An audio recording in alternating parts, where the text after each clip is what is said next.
আপনাদের এখানে হলো 6টা লোড দেওয়া, এমনি কোনো প্রবলেম হয় তো না?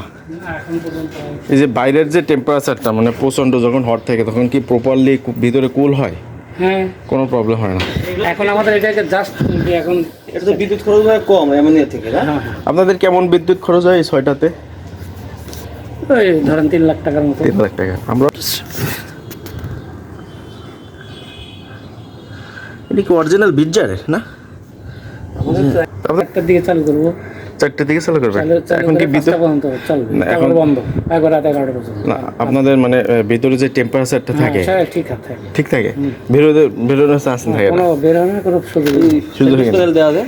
স্যান্ডউইচ বানিয়ে দেওয়া গেল। তো এই মেশিন কত ঘন্টা এরকম রেস্টে থাকে? এই ধরেন আপনার রাত 11টার থেকে একবারে সকাল ভোর 5টা পর্যন্ত চলবে। চলবে টানা? এরপরে ভোর 5টা এরপরে পর তারপর থেকে বন্ধ থাকবে, আবার আবার টোটাল বন্ধ থাকবে। আবার আর কত ঘন্টা বন্ধ রাত- সকাল 11টার সময় সকাল 11টার সময় আবার চালু বন্ধ। আর 12টার পর আবার বন্ধ? 12টার পর থেকে এখন কি বন্ধ ওই অবস্থায় আছে? হ্যাঁ, এর বন্ধই থাকবে। আবার কয়টায়? 4টায় চালু হয়, আবার 4টায় চালু হবে।